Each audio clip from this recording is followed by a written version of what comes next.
Hello बच्चों, कैसे हो आप सब। आज आप लोगों का टेस्ट था बायोलॉजी का, है ना। मैनर टेस्ट था। इसमें मेनली मेरे ख्याल से दो चैप्टर है। एक तो रिप्रोडक्टिव हेल्थ, दूसरा मेंडल साहब का जो चैप्टर है principle of inheritance and variation. मुझे तो ये दो चैप्टर से सवाल दिख रहा है और मैं उम्मीद करता हूँ आप लोग का पेपर अच्छा गया होगा। आप लोगों ने जो टिक लगाया होगा सारे आंसर सही होंगे या दो चार गलत भी हो गए होंगे, तो अभी हम लोग डिस्कस कर लेंगे। देखिए, गलती होना उतना इम्पोर्टेंस नहीं रखता है, लेकिन आप इस चीज़ को समझें। एक बार जो चीज़ गलत हो जाए आपका, तो वो आप समझें कैसे गलत हो गया, एनसीईआरटी में कहाँ लिखा हुआ है वहाँ जाके देखें, उसको रिवाइज कर लें एक दो बार। और बहुत ही बेहतरीन पेपर बनाया सर ने। तो सेम ऐसा ही आपको बोर्ड एग्ज़ाम में भी देखने को मिलेगा। तो इसलिए आप इस तरह का टेस्ट देते रहें तो अच्छा रिजल्ट आएगा। चलिए, मेरा नाम सैफ है, मैं अभी कश्मीर में हूँ। तो हम लोग वन बाय वन करके एक एक सवाल अच्छे से समझेंगे, है ना। सिर्फ ये नहीं कि यही आंसर है, ये आंसर है तो क्यों है, और बाकी ऑप्शन नहीं है तो क्यों नहीं है ना। ये भी तो समझना ज़रूरी है ना। तो आप हो सकता है कुछ आपसे गलतियाँ हुई होगी, आप कुछ में आप श्योर होंगे, शायद नेगेटिव मार्किंग नहीं होगा तो आपने तुक्के भी लगा दिए होंगे, है ना। लेकिन अगर जो तुक्का लगाया वो सही हो गया तो बच्चों यहाँ समझना ज़रूरी है। चलिए, अब टाइम बर्बाद नहीं करते हैं, पहला सवाल हम लोग लेते हैं। पहला सवाल है ना। The birth control device not used by human is, है ना। कौन सी जन्म नियंत्रण युक्ति स्त्री द्वारा प्रयोग नहीं की जाती है ना। आप लोग को सर पढ़ाएंगे रिप्रोडक्टिव हेल्थ चैप्टर में, है ना, वेरियस कंट्रासेप्टिव मेथड के बारे में, ना। उसमें कुछ कुछ फिजिकल आता है, कुछ बैरियर आता है, कुछ आपको नेचुरल आता है, कुछ IUCD आता है ना। तो ये सब तो उसमें जैसे डायफ्राम में जो होता है, एक आपको प्लास्टिक का, रबर का, है ना, एक डिवाइस होता है जो कि फीमेल यूज करते हैं। तो ये तो फीमेल द्वारा यूज किया जाता है बर्थ कंट्रोल में।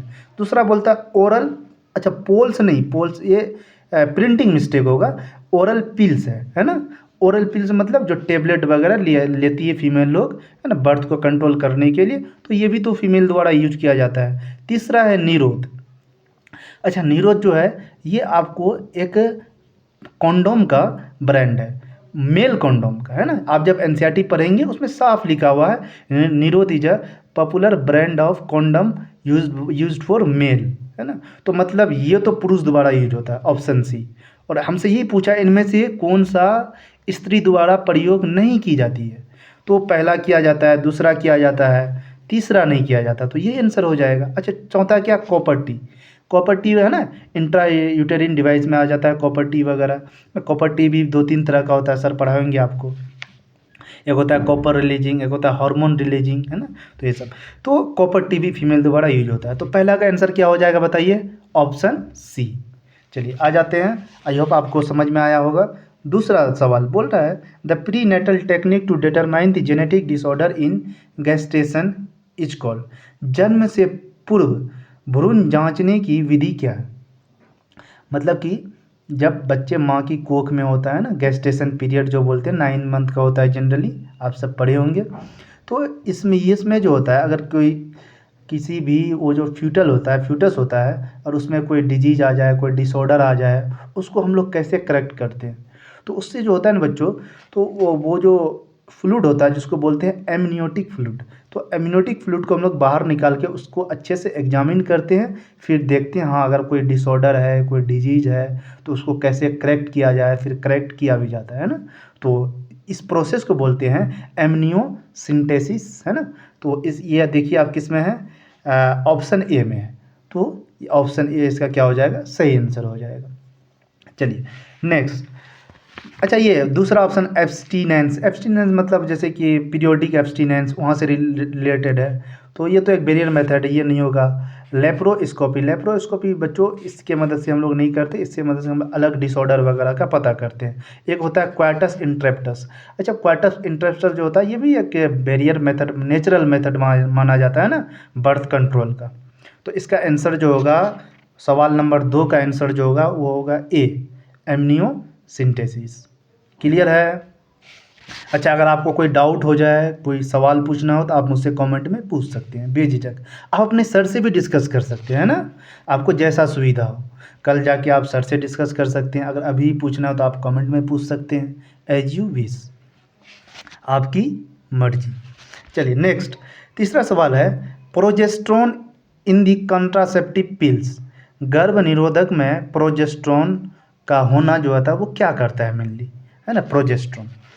तो बच्चों प्रोजेस्ट्रॉन का जो मेनली काम होता है ये आपको ओवुलेशन ओवुलेशन नहीं होने देता, यानी it prevent ovulation and implantation, है ना। जब आप एनसीईआरटी पढ़ेंगे उसमें साफ लिखा हुआ ये लाइन, है ना, तो ये आपको ध्यान में रखना है। बोलता है इनहिबिट एस्ट्रोजन, नहीं बच्चों एस्ट्रोजन नहीं, चेक अटैचमेंट ऑफ जायगोट, नहीं जायगोट का अटैचमेंट तो फिर जायगोट बन जाएगा, वो तो बात की बात है ना। तो प्रिवेंट ओवुलेशन, बिल्कुल हाँ, ओवुलेशन नहीं होने देता है ये प्रोजेस्ट्रॉन जो होता है कॉन्ट्रासेप्टिव पिल्स में। तो और इम्प्लांटेशन भी, it prevent ovulation as well as implantation. लेकिन ऑप्शन सी में सिर्फ ओवुलेशन का जिक्र किया तो सही है ना। चलो ठीक है, ये 3 का क्या हो जाएगा, ऑप्शन सी। प्रिवेंट इजैकुलेशन, नहीं इजैकुलेशन तो ये तो मेल पार्टनर करता है ना, तो ये गलत है। तो इसका 3 का आंसर हो जाएगा सी। नेक्स्ट आगे बढ़ते हैं, 4 नंबर सवाल। What is correct about test tube baby. परख नली शिशु के लिए सही है। थोड़ा मुझे हिंदी कम आती है तो चलो ठीक है, परख नली शिशु के लिए सही है, मतलब टेस्ट ट्यूब बेबी जो होता है इनमें से कौन सा कथन उसके लिए सही है, जो 4 जो ऑप्शन दिया हुआ है। ठीक है, पहले मैं टेस्ट ट्यूब बेबी क्या होता है, जैसे कि हम लोग मेल से स्पर्म लेते हैं, फीमेल से ओवम लेते हैं, इन दोनों को बाहर टेस्ट ट्यूब में क्या करते हैं, इसका फर्टिलाइजेशन करवाते हैं। जैसे फर्टिलाइजेशन करके जायगोट बन गया, फिर इसको हम लोग फीमेल बॉडी के अंदर उसके यूटेरस में इम्प्लांट कर देते हैं। बस इतना प्रोसेस है। तो आप ऑप्शन देख लीजिए, पहला बोल रहा है फर्टिलाइजेशन इन ओविडक्ट, नहीं बच्चों ओविडक्ट में तो ये फर्टिलाइजेशन नहीं करवाते हैं टेस्ट ट्यूब में, ये फीमेल बॉडी के बाहर करवाते हैं, है ना। तो पहला ऑप्शन क्या बताइए, गलत है। दूसरा ऑप्शन फर्टिलाइजेशन आउटसाइड, फर्टिलाइजेशन बाहर करवाते हैं, and implantation inside mother's womb, womb मतलब यूटेरस, है ना, तो इम्प्लांटेशन मदर्स के वोम में कराते हैं। ये तो बिल्कुल सही स्टेटमेंट है। अच्छा तीसरा भी पढ़ लेते हैं, fertilisation and development in test tube, नहीं फर्टिलाइजेशन तो टेस्ट ट्यूब में कराते हैं लेकिन डेवलपमेंट नहीं कराते हैं। डेवलपमेंट तो मदर्स के शरीर में ही होता है ना, वोम में भी होता है। तो तीसरा ऑप्शन भी गलत है। चौथा बोला नॉन ऑफ दीज, इनमें से कोई सही नहीं, नहीं इनमें से ऑप्शन बी जो है वो सही है। तो 4 का आंसर क्या हो जाएगा, बी फॉर बॉय, है ना। चलिए next question 5, which is related to males. अच्छा मेल्स में जो इनमें 4 जो ऑप्शन दिया हुआ है इनमें से कौन सा मेल से रिलेटेड है, या आप समझ लीजिए इनमें से कौन सा, सब जो ऑप्शन पढ़ेंगे ना आप सब कॉन्ट्रासेप्टिव मेथड है ना, तो इनमें से कौन सा मेल में होता है। सिंपल सवाल ये बोल रहे, ट्यूबेक्टेमी। अच्छा ट्यूबेक्टेमी जो होता है ना इसमें क्या करता है, फेलोपियन ट्यूब। अच्छा मैं कैसे याद रखता था जब मैं नीट का तैयारी कर रहा था, तो एक होता है फेलोपियन ट्यूब, एक होता है vas deferens. Vas deferens female में नहीं होता है, ये मेल में होता है सिर्फ, और फेलोपियन ट्यूब सिर्फ फीमेल में होता है, मेल में नहीं होता। अच्छा vas deferens vasectomy, vas deferens vasectomy, बस एक तो याद रखिए कन्फ्यूजन नहीं होगा। और वाज डिफरेंस होता है मेल में तो वेसेक्टोमी भी होगा मेल में, सिंपल सा लॉजिक है। तो उस हिसाब से आंसर क्या हो जाएगा बताइए, 5 का बी। अच्छा ट्यूबेक्टमी जो ऑप्शन ए में है ना, ये किस में होता है बताइए, फेलोपियन ट्यूब को जब हम लोग क्या करते हैं, ये एक सर्जिकल मेथड है कंट्रासेप्शन का। तो इसमें क्या करता है, फेलोपियन ट्यूब को हम लोग कट करके बांध देते हैं, तो क्या होता है उससे फीमेल गैमेट जो होता है वो आगे पास नहीं होता है। उसी तरह हम लोग मेल में भी कर सकते हैं, मेल में हम लोग वाज डिफरेंस को कट करके बांध देते हैं। तो ये क्या था, ये बच्चों सर्जिकल मेथड है और ये इरिवर्सिबल है, इसको फिर से वापस नहीं लाया जा सकता। चलिए दूसरा बोलता है ओरल पिल्स। ओरल पिल्स तो ये आपको फीमेल में होता है, जो टेबलेट गोलियां ऐसा फीमेल खाती है। और ये प्रिंटिंग मिस्टेक जे नहीं है, ये IUCD है ना, ये JDUS कुछ लिख दिया, IUCDS भी लिख सकते हैं अगर पुलर की बात करें तो। ये ऑप्शन है ना इंट्रा यूटेरिन कॉन्ट्रासेप्टिव डिवाइसेस, तो ये भी कौन यूज करती है बताइए, फीमेल यूज करती है। चलिए तो 5 का आंसर क्या हो जाएगा, बी वेसेक्टोमी, क्योंकि मेल में पूछा है। Next question number 6, which is the natural method of birth control, है ना। आपको सर पढ़ाए होंगे ढेर सारा मेथड होता है, अलग अलग तरीके से बर्थ को हम लोग कंट्रोल कर सकते हैं, है ना। कुछ आपको बैरियर मेथड होता है ना, कुछ आपको नेचुरल मेथड होता है, कुछ आपको ये इंट्रायूटेरिन डिवाइस का मेथड होता है, कुछ ओरल पिल्स वगैरह होता है ना, तो इम्प्लांटेशन, ये सब अलग अलग मेथड है। तो इनमें से पूछ रहा है कौन सा नेचुरल मेथड है, क्वाइटस इंटरप्ट्स है। ये भी क्या बच्चों, ये क्या है, नेचुरल मेथड। इसमें क्या होता है समझिए, जब मेल और फीमेल है ना क्वाइटस के टाइम, तो इसमें क्या होता है, फीमेल जो होता है इजेकुलेट जो करता है अपना गैमीट, वो outside the male female body करता है ना। मेल जो अपना गैमीट इजेकुलेट करेगा, वो करेगा बताइए आउटसाइड फीमेल बॉडी, उसी को बोलते हैं क्वाइटस इंटरप्टस। और एक होता है पीरियोडिक एब्सटिनेंस, है ना, पीरियोडिक एब्सटिनेंस सर पढ़ाएंगे आप लोग को। इसमें जो होता है जैसे मेंस्ट्रुएशन साइकिल जो होता है, इसमें कुछ ऐसा दिन, कुछ रिस्की डे होता है, और उस दौरान अगर आपको अगर फीमेल कंसीव करती है तो फर्टिलाइजेशन का चांस ज़्यादा रहता है। बाकी उनके अलावा कुछ जो होता है उन दिनों अगर कंसीव करे तो, है ना, तो फिर क्या होता है, फर्टिलाइजेशन का चांस नील होता है, तो उसे बोलते हैं पीरियोडिक एब्सटिनेंस।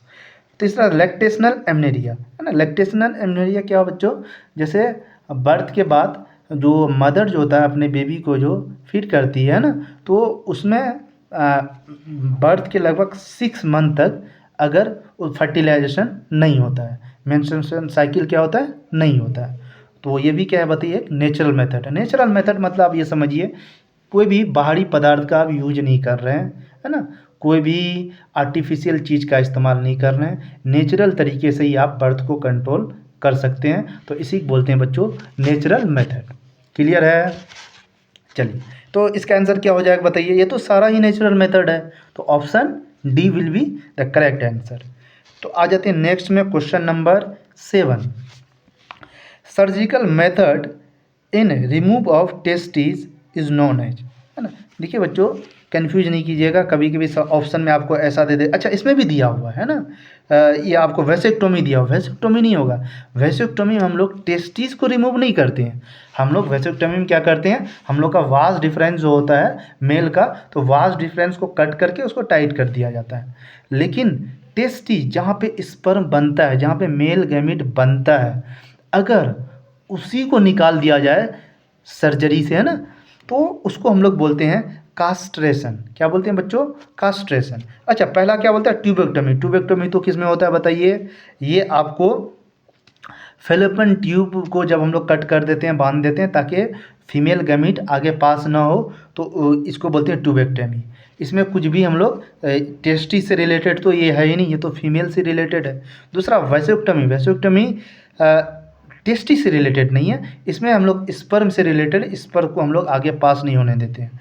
और कास्ट्रेशन, कास्ट्रेशन में हम लोग क्या करते हैं बताओ बच्चों, रिमूवल ऑफ टेस्टिकल, है ना, टेस्टिकल मतलब सिंगुलर हुआ, टेस्टिकल ऑफ या तो किसी एनिमल का, है ना। आप लोग याद किए अगर गाँव में रहते होंगे तो, है ना, कुछ हम लोग ऐसे गांव देहाती भाषा में पैकार वैकार कुछ बोलते हैं, उसे जो आते हैं खस्सी को, है ना, उसका जो टेस्टिस होता है उसको निकाल देते हैं, है ना, बकरा जो होता है उसका ये जो निकाल देते हैं, उसी तरह बैल वगैरह का भी होता है ना, तो उसको भी बोलते हैं कास्ट, उसको भी कास्ट्रेक्शन बोलेंगे। अगर ह्यूमन बॉडी है उसका टेस्टिस निकाल रहे हैं सर्जरी से, उसको भी कास्ट्रेशन बोलेंगे। क्लियर है? तो इसका आंसर क्या हो जाएगा, 7 का जो आंसर होगा वो होगा ऑप्शन सी। सही है, कोई दिक्कत नहीं। चलिए चलिए अब नेक्स्ट पेज जाने से पहले एक बार फटाफट सिर्फ आंसर बोल देता हूँ ना। 1 का आंसर होगा सी निरोध, 2 का आंसर होगा ए एमनियोसेंटेसिस, 3 का आंसर होगा सी प्रिवेंट ओवुलेशन, और 4 का आंसर होगा B fertilisation outside and implantation inside mother's womb, 5 का आंसर होगा बी वेसेक्टोमी, 6 का आंसर होगा डी ऑल ऑफ दीज, है ना, और 7 का आंसर हो जाएगा सी कास्ट्रेशन। ठीक है बच्चों, अब हम लोग आगे बढ़ते हैं नेक्स्ट पेज में। नेक्स्ट पेज में आ जाते हैं क्वेश्चन नंबर 8, है ना। क्वेश्चन नंबर 8 में emergency contraceptives are effective used with in.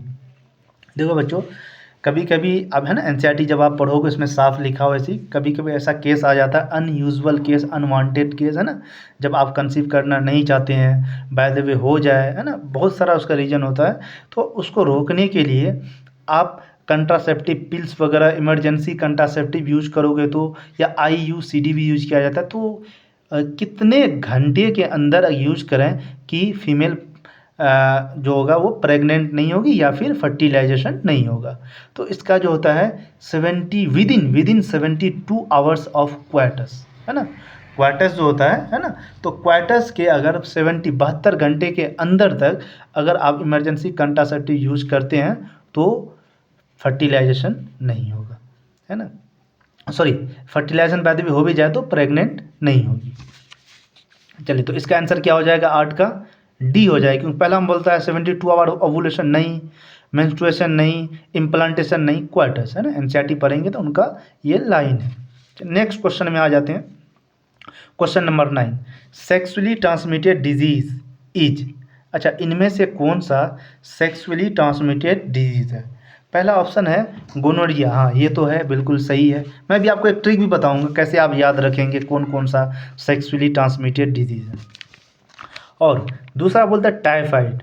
बच्चों टाइफाइड सेक्सुअली ट्रांसमिटेड डिजीज़ नहीं, टाइफाइड एक बैक्टीरियल डिजीज है ना। आप लोग human health and disease chapter में भी ये पढ़ेंगे अच्छे से टाइफाइड के बारे में थोड़ा सा, है ना। टाइफाइड जो होता है ये एक बैक्टीरिया होता है, साल्मोनेला टाइफी, उसकी वजह से होता है। और इसके लिए एक टेस्ट भी आप नाम याद रखें, आपके बोर्ड में कई बार आ चुका है, विडाल टेस्ट, है ना। विडाल टेस्ट जो होता है ये टाइफाइड के लिए होता है ना। तो टाइफाइड तो सेक्सुअली ट्रांसमिटेड डिजीज नहीं है। चलिए, और ये बोल रहा है मिसल्स, अच्छा मिसल्स को हिंदी में बोलते हैं खसरा, है ना। और टाइफाइड एक तरह का बुखार को बोलते हैं। और मिसल्स जो होता है ये एक रूबेला वायरस से होता है, वायरल इन्फेक्शन है, ये भी सेक्सुअली ट्रांसमिटेड डिजीज़ नहीं है। तो इसका आंसर क्या हो जाएगा? ए हो जाएगा। अच्छा ऐसे मैं जब पढ़ता तो ऐसे याद रखता था 3G है ना, 3 ठो कैपिटल जी और HTCS, है ना। मत 3G मतलब क्या क्या हो गया बच्चों? एक तो हो गया गोनोरिया, है ना, एक होता है जेनेटल हर्ब्स और जेनेटल वार्ड्स, ये 3 डिजीज है जो कि सेक्सुअली ट्रांसमिटेड डिजीज है। और HTCS, H मतलब क्या होगा? हेपेटाइटिस बी, टी से होता है ट्राइकोमोनियसिस, है ना, और सी से होता है क्लैमाइडियासिस, और एस से होता है साइफिलिस। तो ये सब क्या है? सेक्सुअली ट्रांसमिटेड डिजीज़ है। इसको हम लोग VD भी बोलते हैं, वेनेरल डिजीज बोलते हैं, या सेक्सुअली ट्रांसमिटेड इन्फेक्शन बोलते हैं, अलग अलग नाम है, आपके एनसीईआरटी में दिया हुआ, सर भी आपको पढ़ाए होंगे। चलिए ठीक है, तो 9 का आंसर हो जाएगा A. Question number 10, family planning programme invented in, है ना, इनिशिएट इन्वेंटेड, है ना। तो देखिए फैमिली प्रोग्राम जो होता है ये पूरे वर्ल्ड में, है ना, सबसे पहले यहीं स्टार्ट हुआ हमारे देश में। ये हुआ था 1951, है ना। हमारा देश आज़ाद कब हुआ था बच्चों? 1947 में। 47 और 51 लगभग आपको कितना 4 साल बाद, है ना। तो आपको 1951 में सबसे पहले फैमिली प्लानिंग प्रोग्राम जो होता है वो इंडिया में स्टार्ट होता है। ये क्या होता है? मतलब कि किस तरह से बर्थ ये हम लोग पॉपुलेशन को कंट्रोल कर सकें, है ना। तो इन सब के बारे में इसमें चर्चा किया जाता है। नेक्स्ट तो आ जाएगा 10 का हो जाएगा answer B, 1951। Next question is question number 11, who is father of genetics? बच्चों को पता रहता है ना, 9वीं 10वीं से भी आप पूछोगे बता देंगे। मेंडल साहब जो हैं G.J. मेंडल, तो ये क्या है बताइए? Father of genetics. अनुवांशिकी का जनन किसे कहा जाता है? तो मेंडल साहब को कहा जाता है। इन्होंने बच्चों जेनेटिक्स में इनका कंट्रीब्यूशन बहुत ज़्यादा है, लेकिन अफसोस की बात ये है ये जब तक जिंदा रहे तब तक इसे मतलब कि पता ही नहीं चला कि मैंने इतना कुछ दिया है। मतलब इनको तो पता था लेकिन लोगों ने इसका सराहना नहीं किया। जब इनका डेथ हो गया फिर से इनके रिसर्च पेपर का अध्ययन किया गया तब पता चला मेंडल साहब ने क्या क्या नहीं दिया था। तो समझिए जब डेथ हो गया उसके बाद इसे ये खिताब मिला फादर ऑफ जेनेटिक्स, है ना। चलिए कोई नहीं, कुछ कुछ काम ऐसा होता है जो आदमी को मरने के बाद भी याद किया जाता है। चलिए नेक्स्ट, तो इसका आंसर हो जाएगा 11 का correct answer will be option number B, G.J. Mendel. Next question, question number 12, chromosomal theory of inheritance introduced by. देखो बच्चों ये जो क्रोमोसोमल थ्योरी ऑफ इनहेरिटेंस जो है ये आपको अगर बोला जाए इनको पॉपुलराइज कौन किया था, किसने दिया था, और ऑप्शन में देखिए इसको दिया था सुट्टन एंड बॉवेरी, लेकिन यहाँ पे ऑप्शन दोनों है ना। लेकिन इस पे जो ज़्यादा वर्क जो किए थे वो सुट्टन साहब किए थे। तो इसका आंसर क्या हो जाएगा बताइए? ए हो जाएगा, सुट्टन हो जाएगा। तो नेक्स्ट, और मेंडल साहब तो नहीं, मेंडल साहब तो स्टार्टिंग इनिशियल डे में भी उन्होंने वर्क किया था। और हाँ एक चीज़ ये भी याद रखिएगा, क्रोमोसोमल थ्योरी ऑफ इनहेरिटेंस जो है इसका इन्होंने सुट्टन एंड बावेरी तो बताया था क्रोमोसोमल थ्योरी ऑफ इनहेरिटेंस के बारे में, लेकिन इसका कुछ एक्सपेरिमेंटल प्रूफ नहीं दे पाए थे।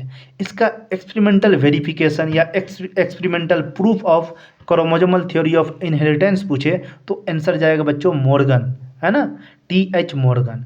इन्होंने इसको एक्सपेरिमेंटली प्रूफ किया था। किसको? Chromosomal theory of inheritance. और इन्होंने क्या यूज किया था बताओ?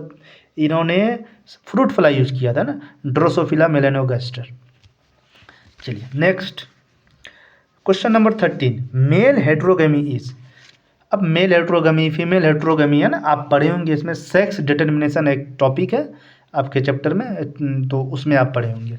तो इसमें कि मेल हेट्रोगमी मतलब क्या? हेट्रो मतलब होता है अलग अलग, कहीं भी होमो आ जाए, होमो मतलब होता है सेम, हेट्रो मतलब होता है अलग।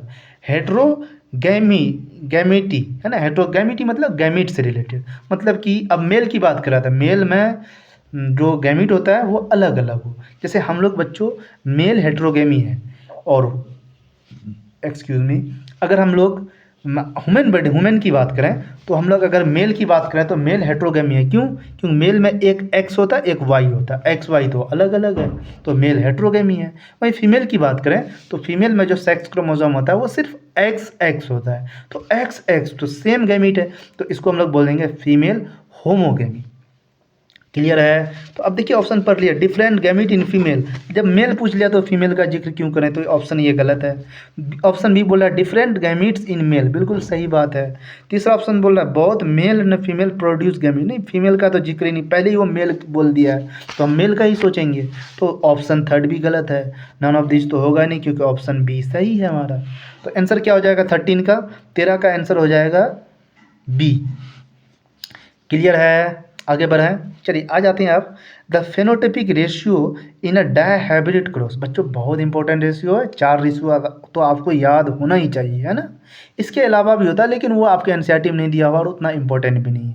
जो चीज़ आपके एनसीईआरटी में है ना वो बहुत इंपॉर्टेंट है। आप यकीन मानिए, अगर आगे आप किसी कंपटीशन का तैयारी करेंगे, सेम एनसीईआरटी का लाइन आपको दिखेगा, है ना। तो एनसीईआरटी जो होता है ना, ये बहुत अच्छी बुक है, और इसका एक एक लाइन आपको अच्छे से समझा हुआ होना चाहिए, और कुछ चीज़ याद करने की होती है तो वो आपको याद होना चाहिए। चलिए जैसे इसमें देख लीजिए क्वेश्चन नंबर 14। अच्छा, फेनोटिपिक रेशियो पूछा है, और किसका? डायहाइब्रिड क्रॉस का। तो पहले मोनोहाइब्रिड बात करें, मोनोहाइब्रिड का फेनोटिपिक रेशियो होता है क्या बताइए बच्चों? 3:1। और जेनोटिपिक रेशियो होता है 1:2:1। वहीं डायहाइब्रिड की बात करें, डायहाइब्रिड का फेनोटिपिक रेशियो होता है 9:3:3:1। और जेनोटिपिक रेशियो होता है एकदम लंबा सा होता है, मैं तो ऐसे याद है 12:24:12:12:1, है ना। 12:24 मतलब 1:2:2, फिर 2:4, इस तरह 12:24:12:1, है ना। तो ये लंबा है, लेकिन आपको याद होना चाहिए चारों। हालांकि डायहाइब्रिड क्रॉस का जेनोटिपिक रेशियो नहीं पूछेगा, क्योंकि इतना बड़ा ऑप्शन बनेगा तो कम चांस है पूछने का, तो लेकिन फिर भी पता होना चाहिए, 4 तो पता होना चाहिए। तो ये हमसे पूछा फेनोटिपिक रेशियो ऑफ डायहाइब्रिड क्रॉस, तो क्या हो जाएगा 9:3:3:1। क्लियर है? ये 9:3:3:3, बच्चों अगर इसको एक्सप्लेन करो तो बहुत टाइम लग जाएगा, है ना, आप लोग बोर हो जाओगे। तो सर आपको अच्छे से समझाएंगे, चेकर बोर्ड वगैरह बना के, क्रॉस करवा के, है ना, अलग अलग कंट्रास्टिंग ट्रेड वगैरह लेके, है ना, कैसे आया 9:3:3:1, है ना। और मोनोहाइब्रिड में कैसे 3:1 आता है, 1:2:1 आता है, ये सब आपको सर क्लास में अच्छे से पढ़ाएंगे। तो इसका आंसर क्या हो जाएगा बच्चों? ये तो आपको याद होना चाहिए, जिसको याद होगा वो तुरंत टिक लगा के आगे बढ़ा होगा, है ना। याद नहीं है तो अभी याद कर लीजिए, ये भी याद रखना है। पहला ऑप्शन में क्या है? 3:1। 3:1 क्या बताइए? मोनोहाइब्रिड क्रॉस का फेनोटिपिक रेशियो है। उसी तरह बच्चों ऑप्शन बी में 9:3:3:1, ये डायहाइब्रिड क्रॉस का फेनोटिपिक रेशियो, जो कि हमसे पूछा है सवाल में, तो आंसर हो जाएगा बी। ऑप्शन सी बोल रहा है बच्चों 1:2:1। अच्छा, 1:2:1 क्या है बताइए? ये आपको है मोनोहाइब्रिड का जेनोटिपिक रेशियो। क्या बताइए? मोनोहाइब्रिड का जेनोटिपिक रेशियो। अच्छा, इनकम्प्लीट डोमिनेंस में भी ये भी रेशियो आता है ना, कोई दिक्कत नहीं। और एक रेशियो ऑप्शन डी में दिया 9:7, ये क्या है? ये तो एनसीईआरटी में कहीं है ही नहीं।